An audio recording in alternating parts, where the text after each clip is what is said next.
Hi, this is New Time on Silkway TV channel. We introduce you with the most visible news and important events that happen throughout this week in Kazakhstan and Central Asia.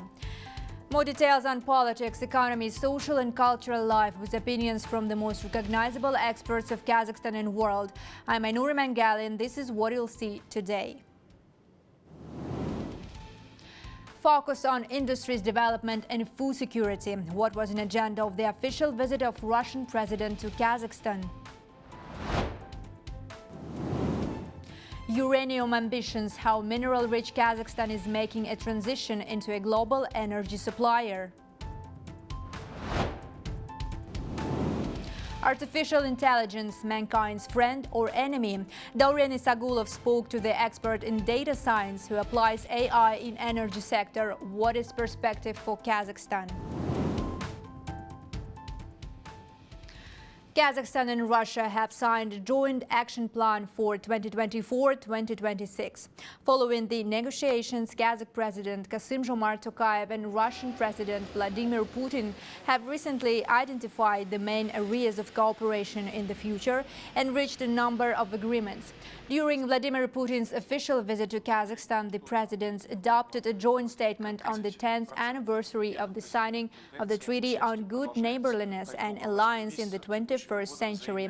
Additionally, Russia will take part in the construction of thermal power plants in Kazakhstan, according to the memorandum concluded between the Kazakh and Russian energy ministries. The customs services of the two countries, the ministries of labor and social protection, and the sports ministries will also bolster interaction. Kazakhstan and Russia equally well understand that independent and sovereign choice of development does not hinder but greatly increases the returns from an equal and mutually beneficial partnership. The unshakable values of friendship, trust and good neighborliness are the heritage of our ancestors who lived side by side on both sides of the border. We must preserve these values for the future generations. Russia and Kazakhstan are not just allies, but the closest allies. Such relations have developed over the many years, and I want to thank Kassym-Jomart Kemelovich for maintaining this tradition of strengthening our relations, which of course benefit our peoples. A total of 9 interregional and commercial agreements worth $83 million were signed during the Forum of Interregional Cooperation between Kazakhstan and Russia in Kostanay. Entrepreneurs agreed to implement joint projects in Kazakhstan on the construction of plants for producing shelf-stable bakery products, manufacturing lifting equipment, and equipment for industrial milk cooling. Also, interregional documents opening opportunities for international ties in trade and economic, scientific and technical environment, cultural and humanitarian spheres were signed between the Pavlodar and Omsk, Mangistau and Astrakhan, West Kazakhstan and Orenburg, Kostanay and Orenburg regions.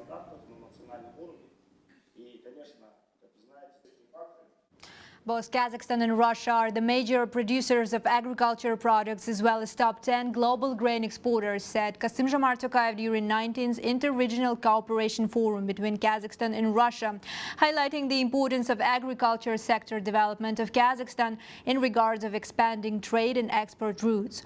More details from the sidelines of this forum as well as other important events in Central Asia is in an expert review of my colleague, Director of the Eurasia Monitoring Analytical Research Center, Alibek Tajibayev.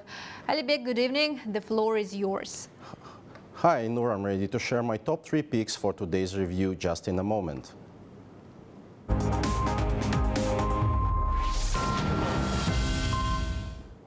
On November 19th, President of Russia Vladimir Putin paid an official visit to Kazakhstan at the invitation of President Kassym-Jomart Tokayev. The two leaders held meeting one-on-one to discuss the strategic partnership. They also participated via video conference in the 19th Forum of Interregional Cooperation, which was held in Kostanay. The forum, which takes place every year with the participation of the heads of Russia and Kazakhstan, this time was devoted to agricultural development.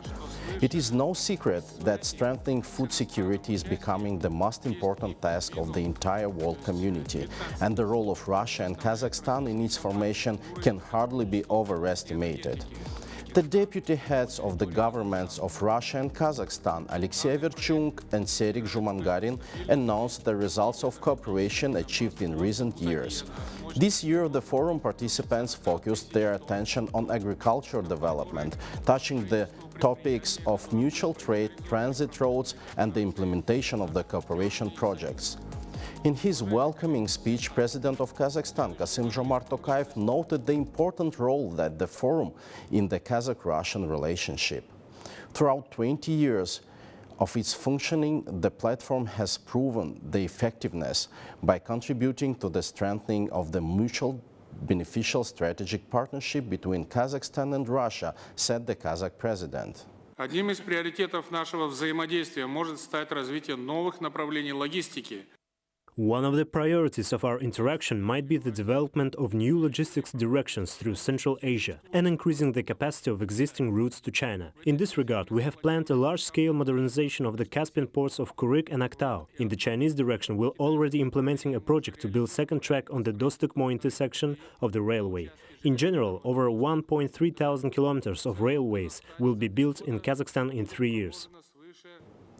The 16th summit of the Economic Cooperation Organization started in Tashkent. The president and the prime ministers of 8 member countries of the organization came to Uzbekistan to participate in the discussion. The ECO is a regional interstate economic structure created in 1985 by Iran, Pakistan and Turkey. Currently, its participants also include Azerbaijan, Afghanistan, Kazakhstan, Kyrgyzstan, Tajikistan, Turkmenistan and Uzbekistan. During the meeting, several very important global development issues were discussed, such as expanding trade, economic investment, transport, communications and the humanitarian cooperation, and of course the development of industrial cooperation. The bilateral cooperation between the participating countries did not go unnoticed during the summit. The French company Orano plans to invest up to $500 million in the mining and processing of uranium in Uzbekistan, said the Minister of Mining and Geology, Bobir Islamov. According to him, geological exploration will be done at 2 more sites in the Navai region. The Central Asian region, including the uranium deposits in Uzbekistan and Kazakhstan, is considered the world's largest uranium reserves. This fact opens a new window of opportunities for cooperation between global players in the uranium market and Central Asia. For our region, such cooperation is essential in terms of increasing the economic subjectivization of the region and attracting foreign investments to the region. That's it from my part for today, Ainur. Giving floor back to you. Thanks. That was Alibek Tajibay from Eurasia Monitoring Analytical Research Center with his review of the most important news topics in Central Asia.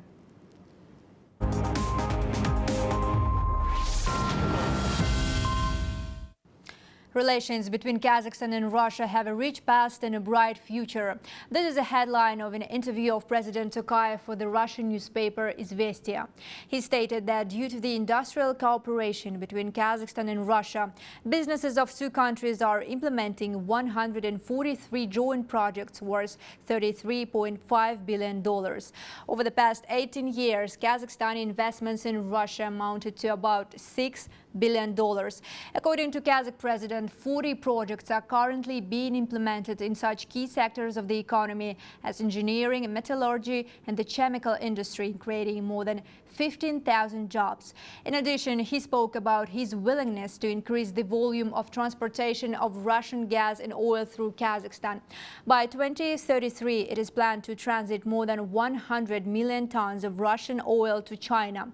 In the article, Kassym-Jomart Tokayev also presented his vision of a multipolar world. He believes that as soon as adherence to international law prevails over emotions, the planet will return to a state of balance. In this regard, President Tokayev again recalled the initiative to reform the UN Security Council by expanding its composition.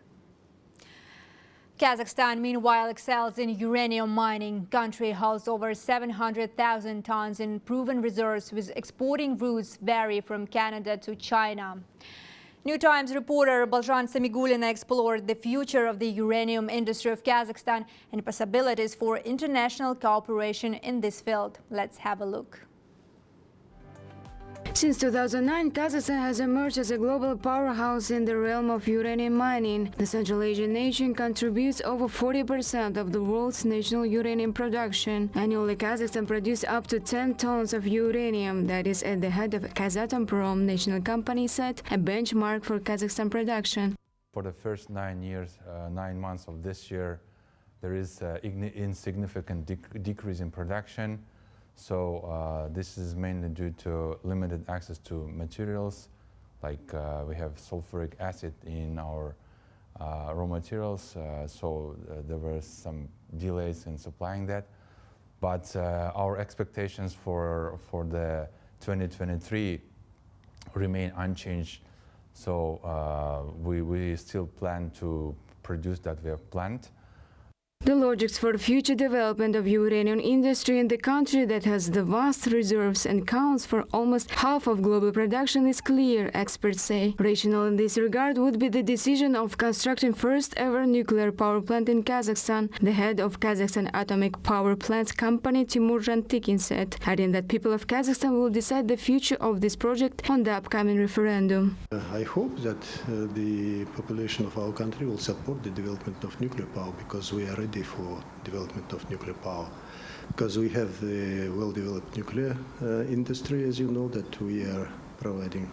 Now we have the fuel fabrication plant providing fuels for Chinese, and this is the top of the fuel cycle, and very logical to continue with the nuclear power plant. Kazakh Ministry of Energy has already made the preliminary steps by identifying potential vendors for the projects. These are the companies from Russia, China, Korea and France. The French leader Emmanuel Macron visited Kazakhstan just recently, and as media reported, the primary topic in bilateral discussions could be identifying uranium import from Kazakhstan and future participation of French investors in the uranium projects of Central Asian region. However, in an interview to New Times, editor-in-chief of French media Noah Stan underlined that France would not entirely focus on one particular route, even if taking into account some production chains disruptions in other parts of the world. She added that uranium partnership with Kazakhstan is nonetheless essential for France. We have enough resources for the short term, so it's not really urgent. But of course, there is a need to somehow have a diversification of partners and to reinforce partnership with Kazakhstan. I don't think the French states want to rely too much on Kazakhstan, not to depend on one place of supply only, because Kazakhstan is already 40% of France's uranium, so it's already a lot. The mineral-rich Central Asia tends to become a reliable energy supplier. That's the vision which is commonly shared by Kazakhstan and its partners. Experts forecast that Kazakhstan's uranium export will grow, making a case for enhancing partnership with other countries and opening opportunities in the industry. Balzhan Samigulina, Saken Pioneer, Silkway TV channel, Astana. Being a significant player at global uranium market, Kazakhstan builds its own ambitions of further developing this industry, understanding its own potential of transforming into a major regional energy supplier. In an exclusive interview to the New Times, CEO of Samruk Kazina joint stock company Nurlan Jakupov shared his vision on developing uranium industry in the country today and what perspectives it can open up for Samruk Kazina's key portfolio company, Kazatomprom, national operator for the import and export of uranium, rare metals and nuclear fuel. Let's watch the fragment of the interview right now.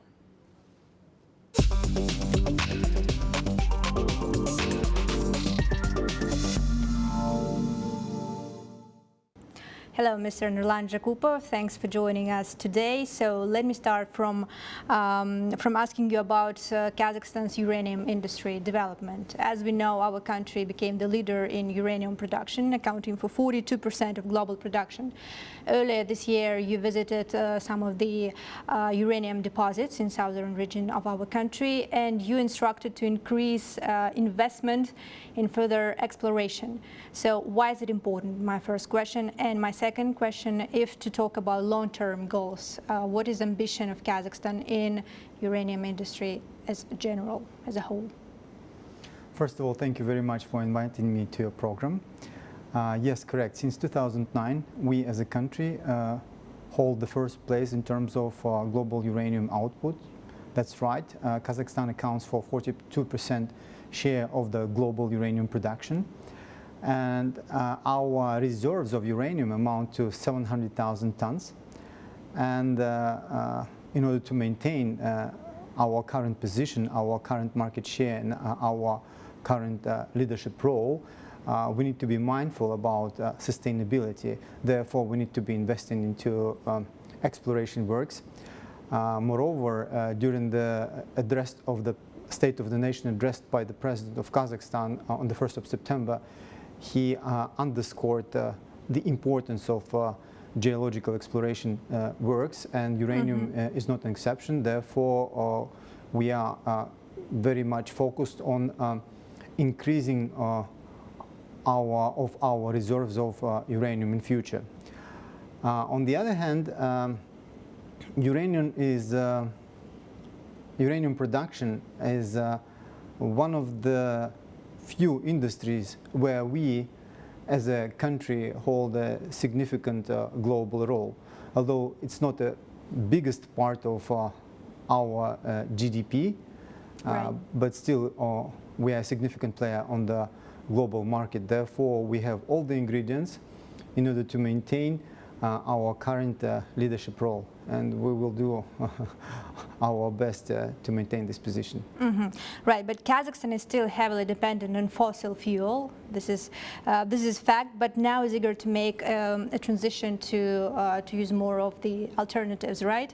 So developing nuclear energy as well in this regard. And earlier, President Tokayev said that this is necessary to build first ever nuclear power plants in our country, and I know that the interest is growing among foreign investors on this particular project. So do we have any priorities so far when we approach selection process of the investors, and how it will define the whole future of nuclear energy of our country in the upcoming years? During State of the Nation addressed by the President, it was mentioned that the decision on the construction of the nuclear power plant in Kazakhstan will be taken at the national referendum. Therefore, we will be eagerly waiting for the results of this referendum. It means that the people of Kazakhstan will decide whether there will be a nuclear power plant in Kazakhstan or not. It will happen, I would suppose, sometime in the near future. Having said all that, we've been in talks and discussions with potential vendors. There is a number of companies which expressed an interest in terms of delivering the technology and being EPC or in any other capacity helping us to construct the nuclear power plant. There are several vendors, Absolutely. As I know, so far. There are companies from France which were interested in construction. There is a company from China, from Russia, and from South Korea. But as mentioned earlier, the decision on the nuclear power plant construction will be taken by the people of Kazakhstan at the state referendum. But from the Samruk-Kazyna side, do we have an approach, a mechanism of how to select those possible investors, those possible vendors? It will be done in conjunction with our government, with the Ministry of Energy in particular. We have a subsidiary company called Kazakh Nuclear Electricity Stations Company, which will potentially be the vehicle via which we'll be executing and doing this project. It's going to be a holistic approach together with the Ministry of Energy and the government, based on the results of referendum, as mentioned earlier. Kazakhstan also produces fuel pellets for nuclear power at the Ulba metallurgical plant in Uсть-Kamenogorsk, with exporting these products predominantly to China. But when we talk about exports, how we approach the diversification of exports in terms of adding value to this process? At the moment, we as Kazakhstan, we are present in two stages: mining, uranium mining, Right. and nuclear fuel assemblies production. In Uсть-Каменогорск, we produce nuclear fuel assemblies. We use French technology provided by Framatome, and we sell them to China, to CGN, nuclear power plants, because they use this technology. We are looking at potential diversification into other stages of nuclear fuel cycle, but the decision will be made on commercial merits. If it will make sense for us from commercial point of view, if there will be a market, if the profit margins will be in line with our existing investment policies and IRR thresholds, then of course we will consider and make a weighted decision. What kind of challenges do you foresee in development of uranium industry of Kazakhstan? And the most important question, I guess, would be how to make sure that this strategic energy sector of Kazakhstan will remain under control of Kazakhstan government. The main challenges is market volatility. No one has a crystal ball. Current market environment is quite favorable for the producers such as Kazatomprom. We are experiencing relatively high prices for uranium, and all the producers are enjoying this period. But this has not always been the case. Not in that distant future, we had quite low prices where not very efficient producers were suffering from low prices, were underwater. In terms of our position as a leader, I think Kazatomprom and we as Kazakhstan, we do have all the relevant and necessary ingredients in order to be self-sufficient. On one hand, we are quite financially capable in terms of exploring and putting up and bringing up into production new deposits or new reserves. Yes. On the other hand, I think we do have the best expertise in the world in order to produce uranium by in situ leaching method. And in the current global situation, do you expect uranium production to grow? That's a very good question. According to World Nuclear Association, by 2030, the number of reactors, uranium nuclear-powered reactors, will grow roughly by 30%. By 2040, by 58%. What it means? It means that all these new nuclear power plants will require uranium. They will require the fuel. So the answer is yes. I think the upside growth potential of Kazatomprom share price is obvious in this current environment. That would be very good news for Kazatomprom in particular and for Kazakhstani market as a whole. So thank you very much, Mr. Nurlan Jakupov, for your time and for your answers. We very appreciate it. Thank you.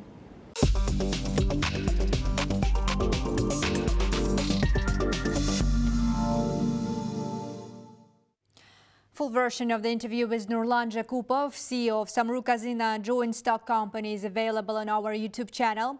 Please use your QR codes to immediately access it.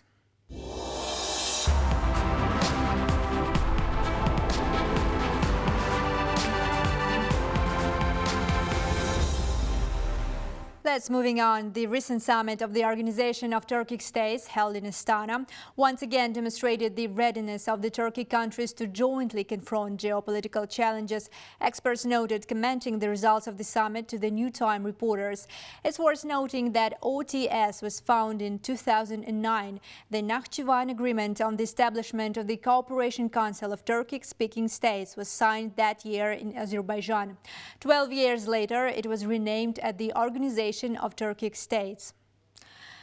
Modern OTS includes 5 countries with the market of 300 million people. The total GDP of the organization's member states exceeds $1.4 trillion.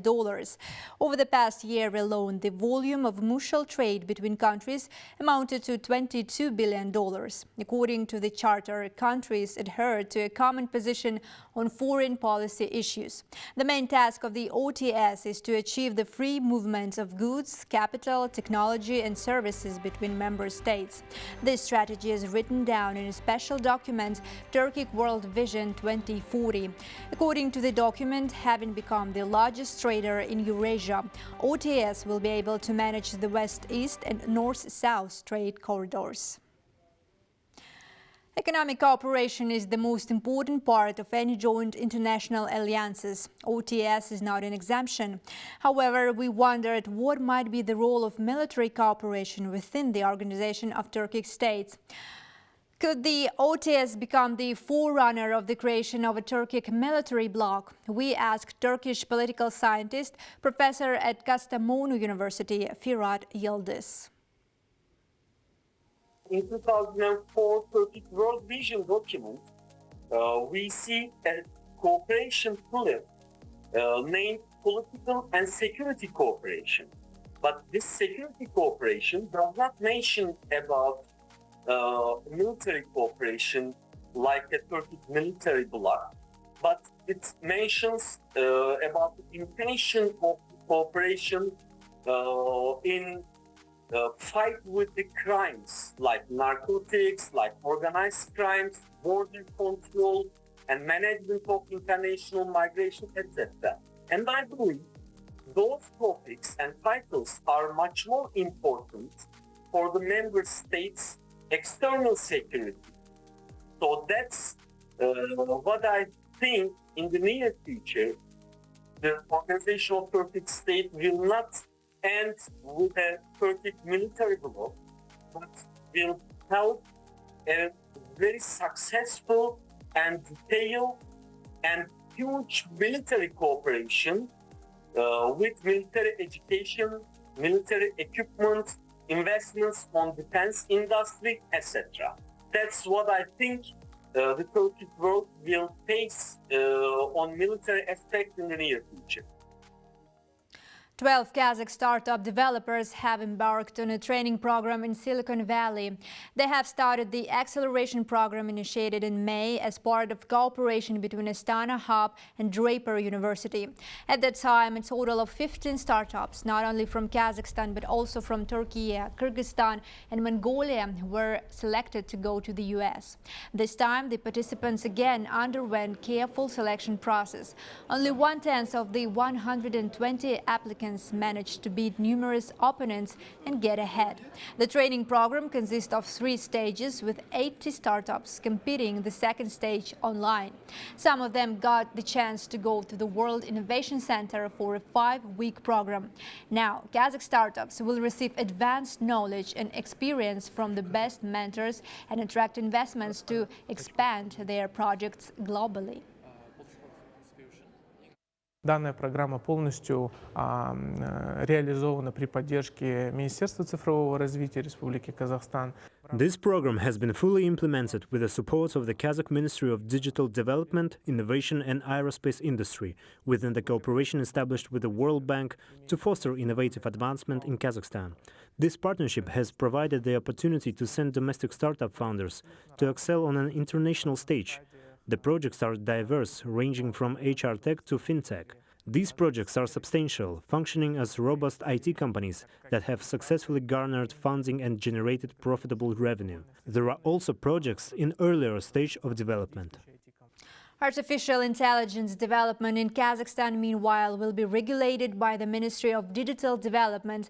On a current stage, a roadmap that will outline the construction of an ecosystem and regulatory policies for AI is being announced. Since the advent of artificial intelligence, countries worldwide are trying to adapt this technology in different areas. Mike Rashin, an analyst at one of the largest American IT companies, in an interview to my colleague Dorian Isagulov, shared some important insights about opportunities and threats of AI, particularly in oil and gas industry, one of the prioritized in Kazakhstan. How the AI, artificial intelligence, is used in the oil and gas industry. Could you please tell us more about it? What problems does it solve in this industry? Yeah, a great question. So the issues or the challenges, I call them challenges, right? It's not about problems. When you don't have enough data, it's business as usual, right? It's quite normal, yeah? When your data is not unified, so it means it's a silos of data, it's also normal, right? When you don't have decision-making power in place, it's also normal, yeah? It's a matter of fact, yeah? That's how it works, typically, right? So with the help of AI, we can address all of those challenges, either in automated way or in a semi-automated way. So it helps you to automate certain processes, like in, for data specifically. Let's consider some data. So data can be missing. Data quality can be in a bad shape, yeah? What can you do with this? Either you apply certain mathematical algorithms, and it helps for sure, or you play with the AI that helps you much faster to get better acceptable results in terms of the data quality. What is the future of AI in this industry in the Kazakhstan? How do you think? Specifically in Kazakhstan, you know, I have a personal story about Kazakhstan, yeah? Okay. And it was really great to hear today's message from a minister perspective about the very high ambitious level of Kazakhstan, of Republic of Kazakhstan, in terms of both, in terms of digital transformation, in terms of application or development of AI, artificial intelligence, in the region, but also to become a regional leader for those technologies on the market, and potentially worldwide. And this is really a huge thing. And me coming from Germany, and you know, Germany is a technologically very well-developed country, right? And I was always proud of this. When I came this time and I saw the application related to your e-government, so you have all your e-government services already digitalized, yeah? As a part of this application, I thought I was coming from the Stone Ages. You're with me, right? And just imagine the same future you have in terms of AI. Do you have already all necessary pillars? Yes, of course. You have representatives from most of the technological companies in the world. You have support on a governmental level from all ministries, right? And we saw it today. You have investment funds. You have money for this, yeah? You can invest in those things, yeah? And just imagine the combination of both, yeah? AI and oil and gas. Is there a future? Absolutely. So there is a bright future. You have technologies already available as part of your companies. I have great examples, yeah, coming from NCOC, coming from Tengiz Chevron, yeah, coming from KMG, yeah. Those companies, they have already certain elements which are already developed. Is it enough? Not yet. We are still on our way forward, right? Let's do it together. That would be kind of, you know, my message here. Mm-hmm. How do you think, what opportunities globally the AI, artificial intelligence technology, brings to us, and what risks does it pose for humanity? Let's start with opportunities, right? I really hate to talk about risks, yeah, or threats. No, let's talk about opportunities, yeah? Just imagine, yeah? Let's take particular Kazakhstan, yeah? From oil and gas perspective, yeah? Let's assume oil and gas production as itself, right? Just imagine, you can do it automatically. Sounds good? Sure. You can do it in the most available and reliable way. Sounds good? Would it make sense? Absolutely, yeah. It will be the most optimized way, meaning in terms of your margin, in terms of investment costs, yeah, in terms of your operational costs. Can we do it with the help of AI? Absolutely. In terms of the threats, definitely, there are some. If you go in unregulated way, yeah, if you try just, you know, widely to apply different type of technologies, and then what you get either nothing, yeah, or you lose your already existing conventional business. And that's not what you want, definitely. The second thing is also, it's always about social threat, meaning that what people are really afraid of, yeah? They're afraid of losing jobs, which is a bit a wrong impression. I'll give you another personal example here. Some of the, I do remember one of my first visits, once again, I come from Germany, yeah? And one of the strengths in Germany is about automotive. It's not oil and gas, it's automotive, right? And when you come to a facility producing cars, and you see that like 50 years ago, the production was, let's say, 200,000 cars annually. And there were like 20,000 workers on the shop floor to produce those 200,000 cars. Today, it's already like 10 times less from the last time, so there are only 20 workers in the whole facility to produce 200,000 cars. Have we lost our workers? No. They do different type of job. Yeah, they're working on information technology, they're working on a software development, so the jobs are different. But for people, it's still the same. Yeah, they're working for this automotive market or for oil and gas market, but from a different perspective.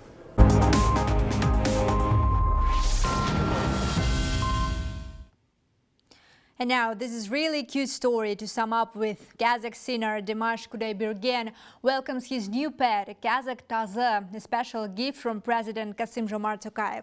The artist shared pictures of his new four-leg friend in his account on Instagram. It's worth noting that Tazı, also known as a Kazakh greyhound, is considered as one of the 7 treasures inherited from Kazakh ancestors. In his post, Dimash Kudaibergen praised the breed for its distinctive beauty, grace and intelligence. Tazı is a unique breed which is being preserved in the country. Dimash gave to his pet name Garishker, meaning astronaut in Kazakh.